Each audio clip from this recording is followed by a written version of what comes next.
여러분, 성경에는 많은 사람이 등장합니다. 그들 중에는 삶 전체가 오롯이 이렇게 드러나는 유명한 사람도 있고, 영화 상영 후에 등장인물들이 이렇게 쭉 올라오는 중에 비교적 뒤쪽에 등장하는 에스트라의 이름처럼 스쳐 지나가는 인물들도 성경에는 참 많습니다. 성경에 등장하는 인물 중에 정말 가장 많이 언급되고 등장했던 사람들 중에 여러분이 좀 익히 잘 아는 사람 누가 있나요? 아브라함도 있고, 또 여호수아도 있고, 또 모세도 있고 다 있죠. 여러분, 그 중에서도 다윗이라는 이름 가장 많이 등장한다고 합니다. 워낙 많은 사람이 등장해서 그 숫자를 헤아릴 수는 없습니다. 하지만 NIV 영어 성경에 보면 다윗은 900번 정도 언급되었다고 합니다. 그것은 그만큼 다윗의 삶이 주는 교훈과 또 그의 삶이 주는 은혜들이 우리에게 크다는 증거가 아니겠습니까? 우리가 잘 아는 대로 다윗은 사울의 뒤를 이어 차기 왕으로 기름 부음을 받았습니다. 하지만 그가 왕의 자리에 오르기까지 참 많은 세월 동안 도망자로서 살아야만 했습니다.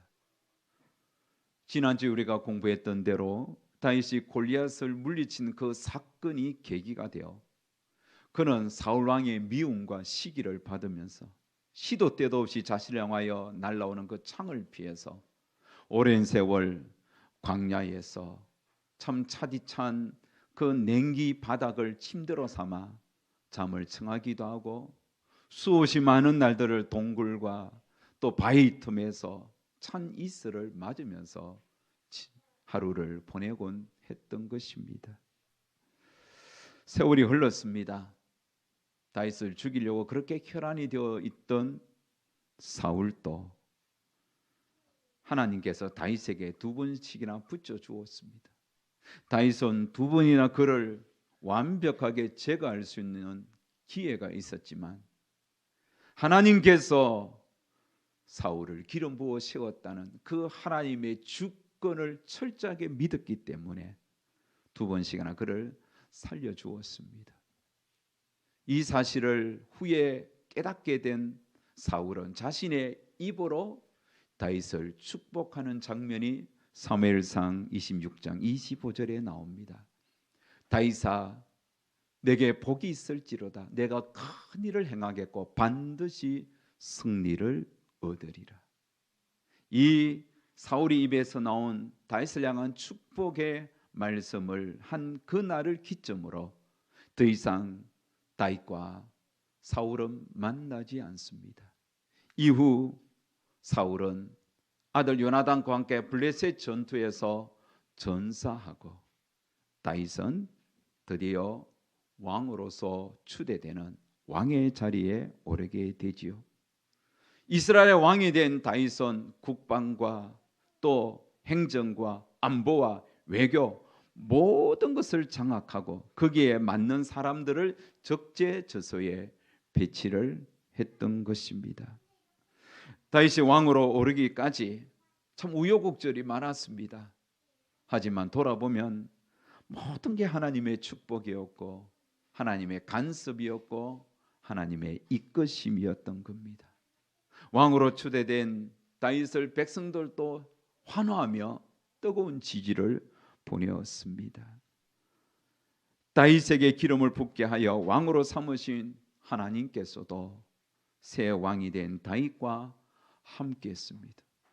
하나님이 다윗과 함께하니 다윗은 점점 더 강성하여져 갔습니다. 사무엘하 5장 10절에 보면 만군의 여호와께서 함께하시니 다윗이 점점 강성하여 가니라.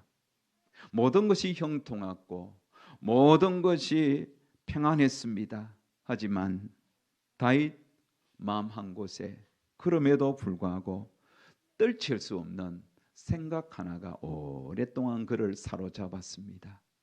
그 생각이 무엇이겠습니까? 그것은 바로 하나님의 궤, 법궤라고 불리기도 하고 언약궤도 불리게 하는 이 하나님의 궤에 대한 생각이었습니다.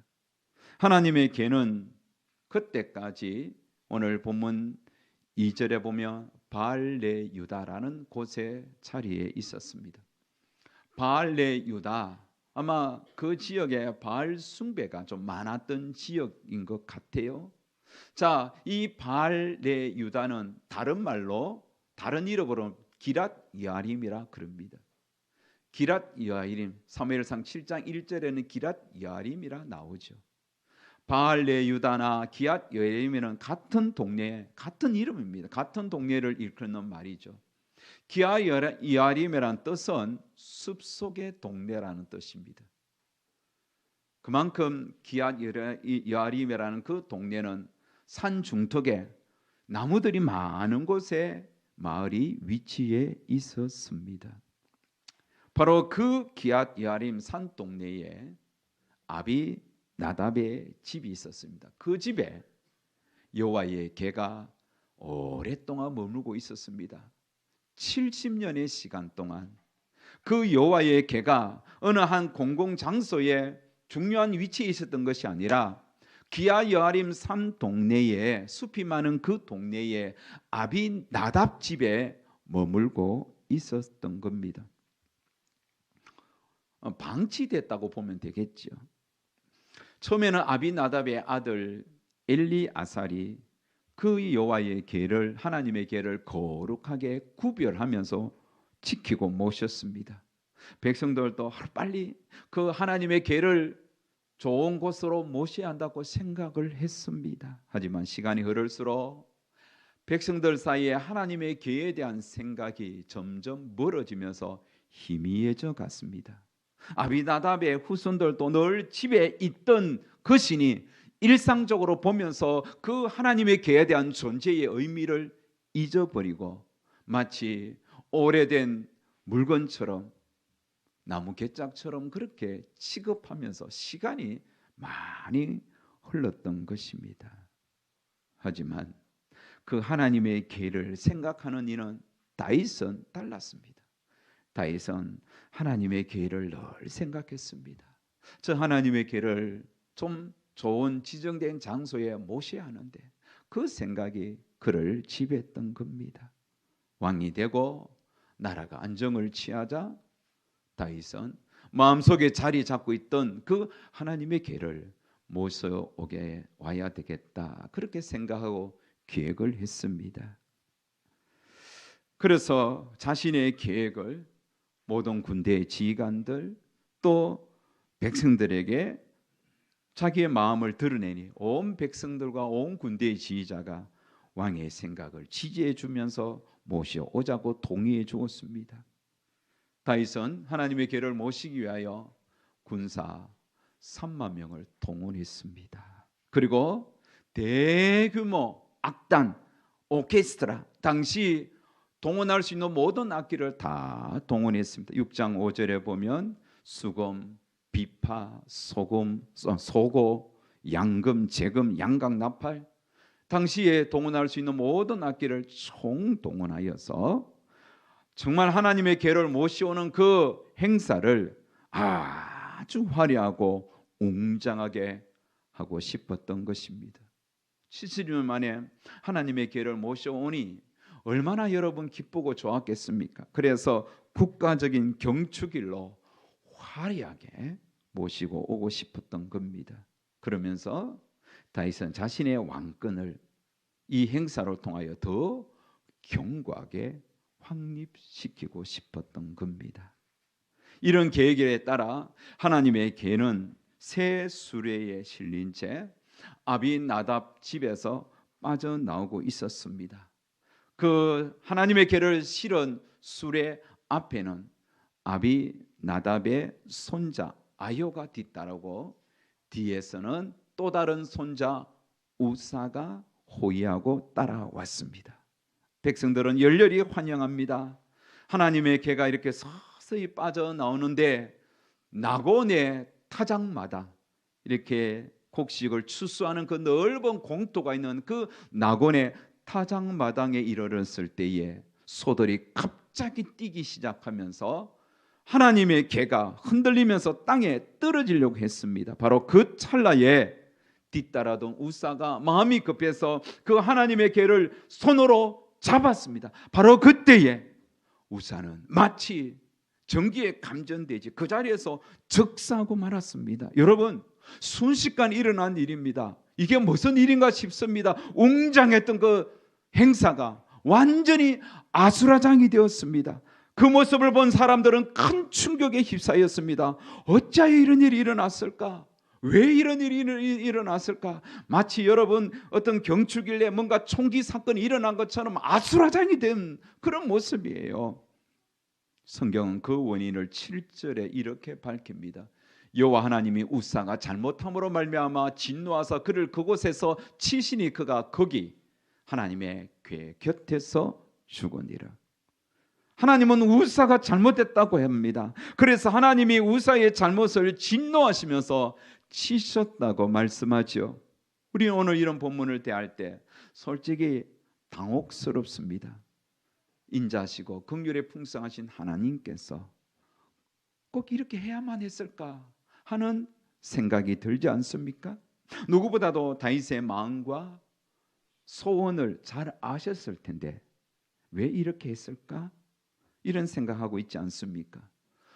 정말 우사가 잘 알지도 못하고 손으로 하나님의 궤를 잡았을 때 손을 너무 딱 해서 삐게 한 정도만 해도 뭐 그렇게 이 문제가 해결될 수 있을 텐데 왜 사람을 이렇게 생명을 가져가셨을까? 이런 생각이 들지 않습니까? 저는 여러분 성경을 읽을 때 이해가 되지 않는, 참 오늘 받아들이기 힘든 그런 내용들이 많이 나오죠. 그리고 제가 인생을 살면서 제 인생에 일어나는 다양한 일들이 이해가 되지 않는, 정말 해석하기 힘든 난감한 그런 일들이 일어날 때 저는 늘 내 머리에, 내 속으로 읊조리는 믿음의 명제가 하나 있습니다. 그게 뭐냐면 하나님은 절대적으로 선하시기에 결코 실수하지 않으신다. 저는 늘 그걸 생각해요. 성경을 읽을 때도, 정말 가슴 아픈 일을 당했을 때도 하나님은 절대적으로 선하시기에 결코 실수하지 않으신다. 그렇습니다. 하나님은 선하신 분이기에 실수하지 않았습니다. 하늘을 날아가는 새도 들에 피어나는 들꽃 하나도 하나님이 창조하시고 먹이시고 기르시는 겁니다. 그러기에 우리의 모든 인생도 하나님의 주권에 달려 있습니다. 우사가 죽게 된 것은 죽을 만한 이유가 있기 때문입니다. 하나님은 우사의 죽음을 통하여 지금 다윗이 기획하고 주관하는 이 하나님의 법궤를 모셔오고 있는 이 행사 자체가 잘못됐다는 것을 지적하고 있습니다. 하나님은 여러분 행사의 규모를 보시는 분이 아니라 그 행사를 진행하는 주관자, 그 행사를 기획하는 기획자의 심리와 마음을 보시는 겁니다. 어떤 의도에서 어떤 목적에서 이 행사를 주관하는지 하나님은 다 보시는 거예요.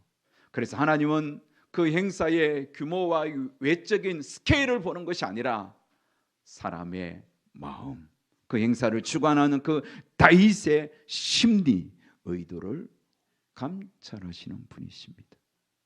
여러분, 왜 이런 일이 일어났을까요?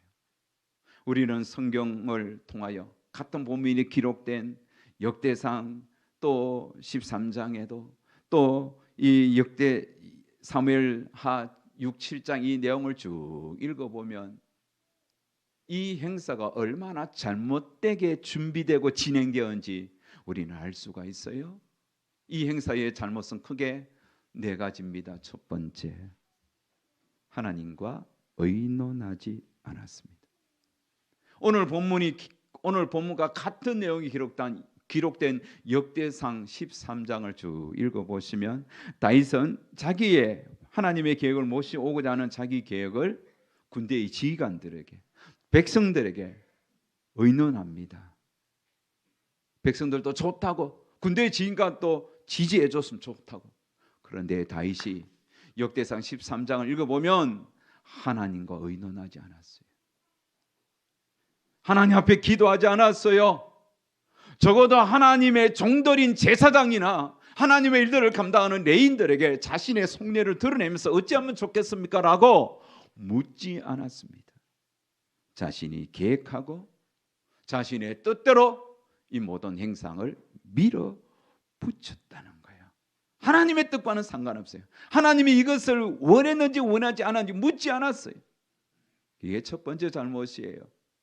두 번째 잘못은 군사 3만 명을 동원했다는 겁니다. 왜요?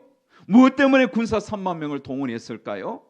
행사를 진행하는 중에 적들이 쳐들어오는 것일까요? 그래서 적들이 쳐들어오면 일부는 방어하고 일부는 이 행사를 진행하려고 했을까요? 그게 아닙니다. 하나님께서 지금 다윗과 함께 하시니 다윗은 점점 강성하여 지니라. 강성하여 진다는 것은 다른 이방 민족들이 다윗의 소문을 들으면서 쳐들어올 엄두도 내지 못하도록 하나님께서 다윗을 강성하게 하셨다는 거예요.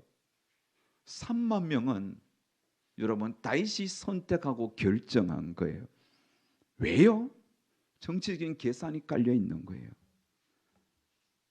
군사를 최다 많이 참여시키고 또 악단들, 오케스트라도 많은 그런 연주자들도 동원하여 이 행사가 좀 더 웅장하게, 좀 더 화려하게, 좀 더 위대하게, 그래서 많은 국민들과 많은 사람들 앞에서 자신의 왕으로 생하는 이 행사를 정말 멋있게 치르면서 자신의 자신의 왕권, 자신의 위대함을 드러내려고 했던 거예요. 이런 정치적인 계산이 깔려 있었던 거예요. 여러분, 이것은 이전에 엘리 제사장이 블레셋과의 전투에서 불리하자 하나님의 궤를 모시고 와서 전쟁에 참여함이 하나님의 궤가 블레셋을 물리쳐 주실 것이라는 그런 기대감으로 하나님의 궤를 모셨지만 전쟁에서 패배했잖아요. 여러분, 하나님의 궤를 어떤 정치적인 목적으로 이용하는 거 하나님은 원치 않습니다. 여러분, 하나님의 궤는 부적이 아니에요. 하나님의 궤를 부적처럼 내 욕망과 내 꿈을 이루기 위하여 이용하는 거 하나님은 싫어하십니다. 하나님은 단호하게 그것을 거절하십니다. 하나님의 궤는 하나님 자체입니다. 하나님의 임재의 상징이에요. 그래서 하나님의 궤는 알고 있어서요. 알고 있습니다. 하나님의 궤를 대하는 사람들의 심리와 마음 아는 거예요. 철저하게 하나님을 존중하면서 하나님을 높이면서 하나님의 궤를 대해야 하는 겁니다. 세 번째 잘못은 옮기는 방법이 잘못되었습니다. 원래 하나님의 궤는 수레에 실어서 옮기는 게 아니에요. 하나님의 궤는 사람이 손으로 만지면 안 돼요. 막대기로 깨어서 고리가 있는 거예요. 하나님의 궤는 이렇게 양쪽 고리가 있는, 크게 막대기를 깨어서 그것을 메고 올 사람들도 정해놓았어요. 누가? 레위 사람들 중에 고핫 자손들이 어깨에 매는 거예요. 하나님의 궤는 레위 족속의 고핫 자손들이 어깨에 메고 옮겨야 됩니다. 민수기 4장 15절 말씀에 보면 진영을 떠날 때에 아론과 그의 아들들이 성소와 성소의 모든 기구 덮는 일을 마치거든 고핫 자손들이 와서 맬 것이니라. 그러나 성물을 만지지 말라. 그들이 죽으리라. 해막 물건 중에서 이것들은 고핫 자손이 맬 것이며. 보십시오. 언약궤는 구별된 사람이 어깨에 만지지 말고 고리에 끼워서 막대기로 어깨에 메고 옮기는 거예요. 그리고 그 누구도 만지지 마라. 이건 이미 하나님께서 명령 내린 거예요. 하나님의 궤를 함부로 대하지 말라는 거예요. 손대지 마라. 그런데 이 네 번째 잘못은 뭡니까? 하나님의 궤에 손을 대었다는 거예요. 하나님의 궤는 하나님의 임재의 상징이에요. 결코 함부로 대하면 안 됩니다. 만져도 안 됩니다. 그런데 우사는 붙들었습니다. 여기서 붙들었더니라는 이 말씀을 할 때 히브리어 전치사 아르를 썼습니다. 이 무슨 뜻이냐면 단순히 붙드는 것이 아니라 하나님의 법궤를 대항하여 만졌다는 거예요. 이것은 하나님의 궤를 아주 하찮게 대하면, 왜 그래? 귀찮게 하찮게 이렇게 대하면서 함부로 대했다는 그런 뜻입니다. 우사는 하나님의 궤가 모시고 있는 아비나답의 손자입니다. 여기 보면 아들라고 되어 있는데 히브리어는 그냥 벤이에요. 그냥 후손을 뜻합니다. 그러니까 보면 손자인 거죠. 오랫동안 그는 자신의 집에 있는 하나님의 궤를 보면서 그게 귀중한지 소중한지 몰랐습니다. 존경심, 두려움이 없었습니다. 늘 집에 있는 거니까 어릴 때부터 본 것이니까 그냥 그렇게 가볍게 대했을 뿐입니다. 손을 대면 안 된다. 이 하나님에 대한 어떤 가정교육, 어떤 그런 지식 받지 않았습니다. 그러니 두려움이 없었습니다. 자연스럽게 만진 거예요. 신앙의 규모도 없었던 거예요. 그래서 죽은 겁니다. 다윗은 이 사건에 큰 충격을 받아서 이 사건의 이름을 베레스 우사 이렇게 지었어요. 하나님이 우사를 치신 사건이다. 하나님이 우사를 쳤다. 베레스 우사. 이거는 다윗의 두려움을 뜻하는 거예요. 정말 이 사건 이후에 많은 이들이 충격에 빠졌습니다. 그러면서 하나님의 궤는 하나님의 어떤 은혜와 또 하나님의 영광의 상징이라는 이런 개념은 다 사라지고, 만지면 죽는다, 갑자기 손대면 큰일 난다, 그러면서 하나님의 궤는 아주 뜨거운 감자처럼 백성들 사이에 여겨졌던 겁니다. 아무도 이것을 옮기려고 하지 않았어요. 다윗 자신도 화가 나서 더 이상 하나님의 이 궤를 자신이 있는 궁으로 모셔오는 것 자체를 거부했던 겁니다. 또 방치되려고 하는 거예요. 아무도 안 만지니까. 그때에 하나님의 궤를 내가 모시겠다고 나서는 자가 있었습니다. 그 사람이 가드 사람 오벳 에돔입니다. 오벳 에돔도 우사의 일을 알고 있었습니다. 어쩌면 그 현장에 있으면서 다 보았을 수도 있습니다. 오벳 에돔도 충격이 왔을 것입니다. 자신도 하나님의 궤를 모시다가 우사의 전철을 밟을 수 있습니다. 혹 자기 집에 모셔갔다가 자신의 가족이 또 죽을 당할 수도 있습니다. 여러분, 사실 하나님의 궤를 잘못 만진 자는 우사뿐만이 아닙니다.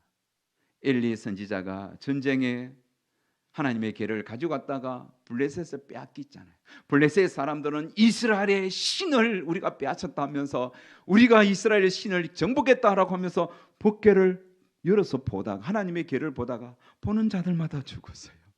그 궤를 만지는 자마다 막 죽은 거예요. 그래서 이 하나님의 궤가 이 블레셋에서 여러 도시를 순회하는 거예요. 이 궤가 하나님의 궤가 이 가드에 오니 가드 사람이 가사로 돌리고 가사로 오니까 에글론으로 돌리고 또 이렇게 자꾸 미루는 거예요.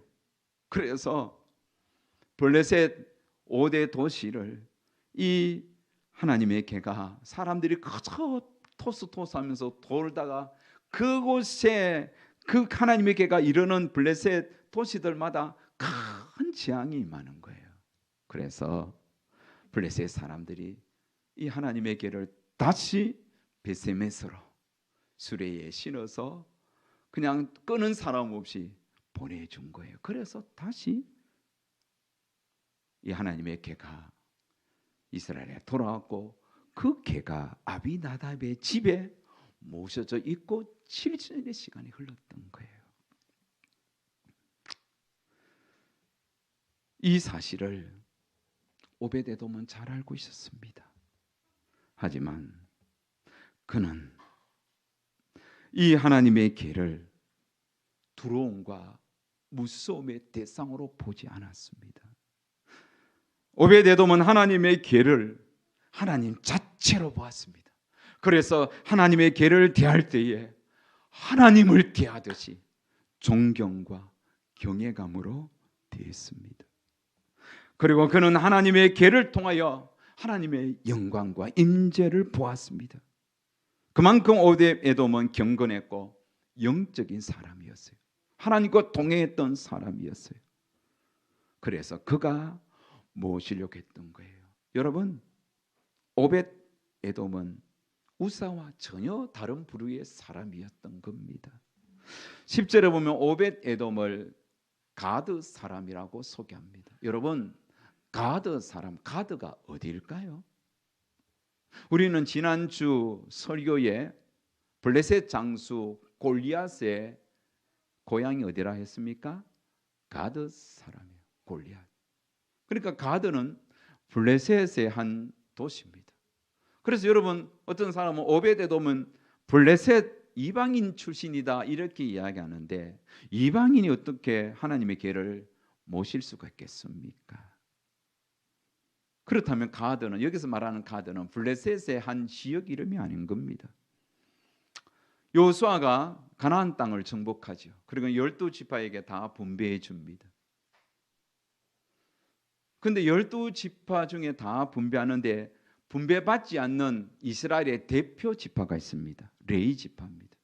레위 지파는 이스라엘의 마지를 대신하여 대표성을 가지고 모아놓은 한 지파입니다. 그래서 레위 지파는 12지파에 속해 있는 게 아닙니다. 12지파의 대표로 레위 지파가 모집된 거예요. 그래서 레위인들은 일정한 땅이 그들에게 주어지지 않았습니다. 대신에 이 레위 지파는 12지파들 사이에 흩어져서 그 레위 다른 각 지파들의 영성을 책임지고 그들의 제사를 집례하고 그들을 믿음으로 이끄는 영적 지도자 역할을 했던 겁니다. 대신에 각 지파 사람들은 자신들 땅에 자신들을 섬기기 위해서 온 레위 지파를 위하여 일정한 부분 땅을 제공했던 겁니다.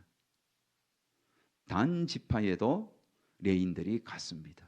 그래서 단 지파도 그 자신들의 땅에 온 레위인들을 위하여 마을 4곳을 제공합니다. 여호수아서 21장 23절 24절에 보면 이런 말씀이 있습니다. 또 단 지파 중에서 준 것은 엘드게와 그 목초지와 기쁘돈과 그 목초지, 알용과 그 목초지와 가드 림몬과 그 목초지니 내 성읍이요, 이렇게 말씀했습니다. 단 지파가 레위인들을 위하여 제공한 4개의 성읍 중에 한 곳이 바로 가드 림몬. 그래서 이 가드 림몬에 살았던 자는 누구냐면 고앗 자손들이에요.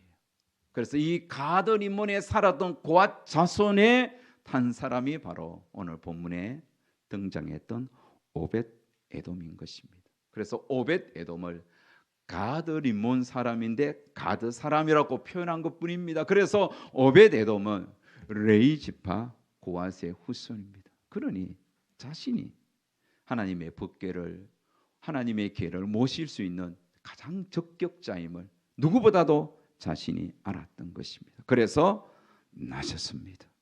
하나님의 계를 어깨에 메고 자신의 집에 가장 좋은 곳에 모셨습니다. 24시간 하나님의 계를 모신 곳을 불을 밝혀놓고 하나님의 계를 볼 때마다 감격하면서 하나님께 영광 돌리며 하나님과 함께 하나님의 은혜를 체험했던 것입니다.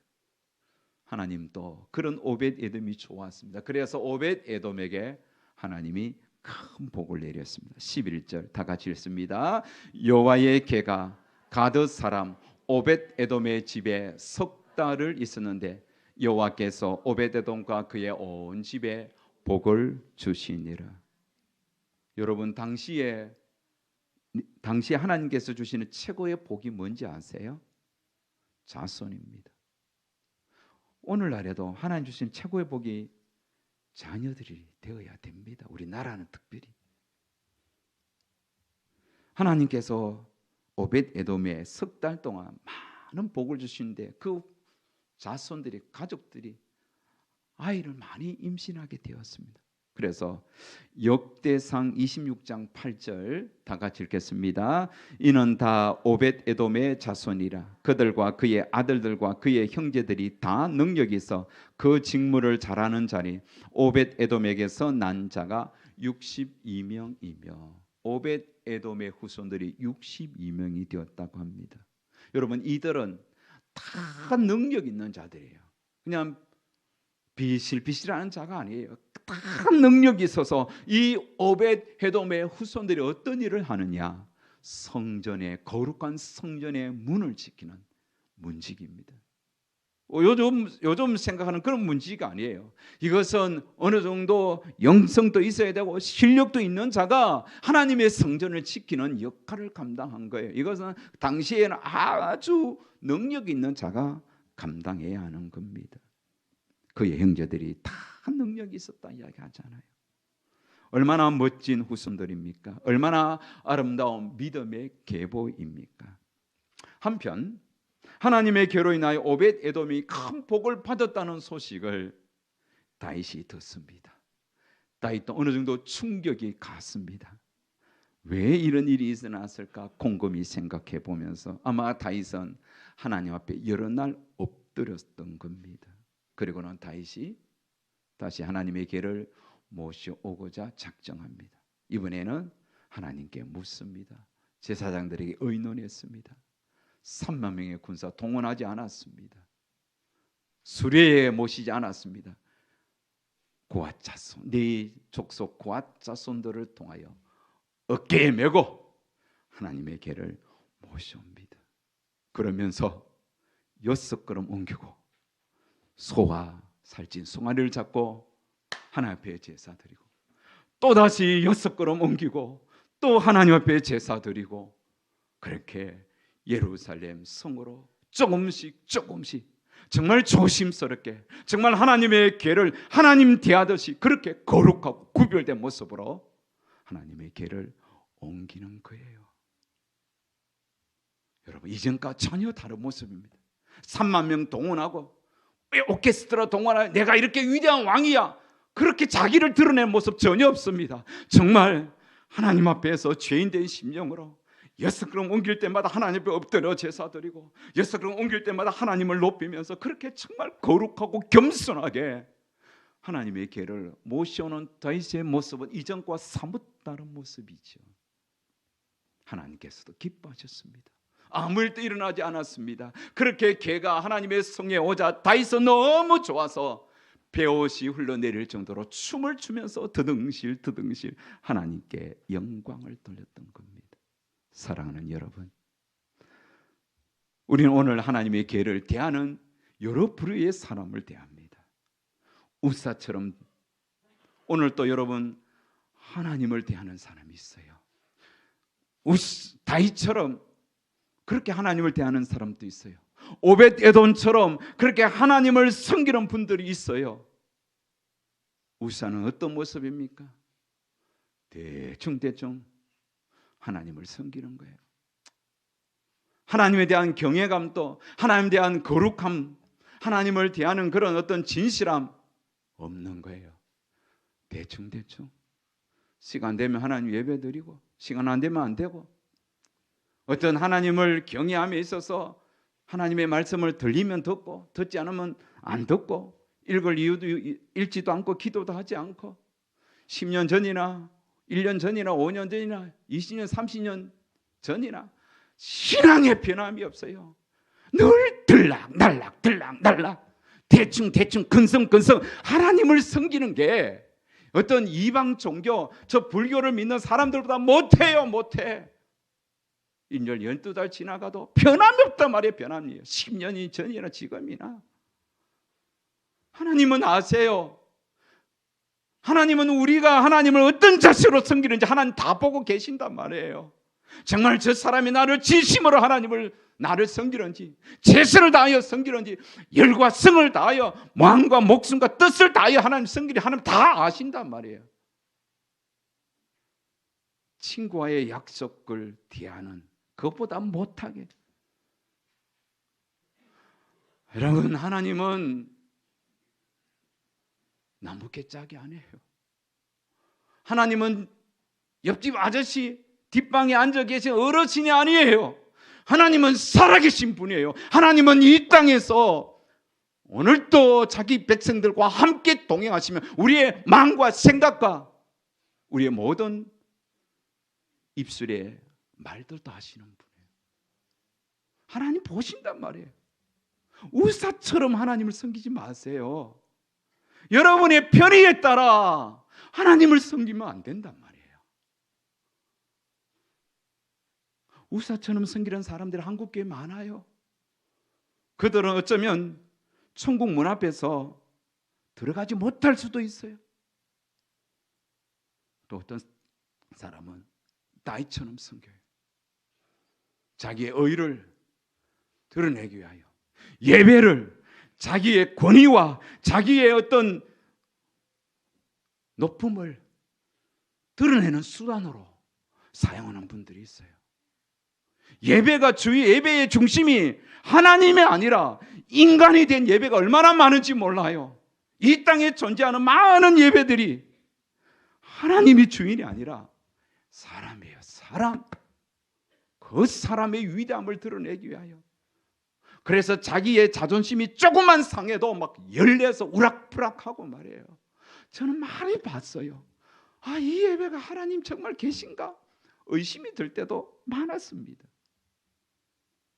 예배는 인간의 높음을 자랑하는 게 아니잖아요. 나의 잘남을 자랑하는 게 아니잖아요. 그래서 찬양하는 분들, 나같이 설교하는 분들, 기도하는 분들, 나를 드러내려고 하면 안 돼요. 내가 한번 이 설교를 통하여 내가 얼마나 설교 잘하는지 한번 드러내보자. 이거 안 돼요. 찬양도 마찬가지죠. 조심해야 돼요. 하나님은 속지 않으십니다. 다윗은 후에 깨달았잖아요. 얼마나 다른 모습이에요. 3만 명 오케스트라가 아니라 6걸음 걷고 또 엎드리고 6걸음 걷고 또 엎드려 제사하면서 오직 하나님만 높이는 그 모습이. 이렇게 하나님 섬겨야 되는 거죠. 오벳 에돔. 얼마나 여러분, 오벳 에돔은 여호와의 계, 하나님의 계를 통하여 하나님 자체를 보았습니다. 정말 하나님의 계를 하나님의 자체로 보면서 하나님을 대하듯이 두렵고 떨림과 겸손함으로 하나님을 높였던 거죠. 그러니 하나님이 복을 주신 겁니다. 오늘 말씀의 결론을 맺겠습니다. 여러분, 이 시대에 오벳 에돔 되십시오. 그렇게 하나님을 집중해서 열과 성을 다하여 어떤 상황과 환경 속에서도 하나님의 하나님됨을 인정하면서 하나님을 높이는 우리 모두가 되어야 될 것입니다. 그래서 나를 보면서 나도 저분처럼 하나님을 섬기고 싶다. 나도 저분처럼 하나님을 높이고 싶다. 그런 소리를 우리가 들어야 되지 않겠습니까? 그렇게 하나님을 정말 야물딱지게 하나님을 제대로 한번 섬겨보는, 근성 대충이 아니라 정말 최선을 다하여 우리 생명 하나님이 오라 하는 그 날까지 정말 그렇게 전심으로 하나님을 섬기는 우리 모든 성도들 되시기를 주의 이름으로 축복합니다. 아멘.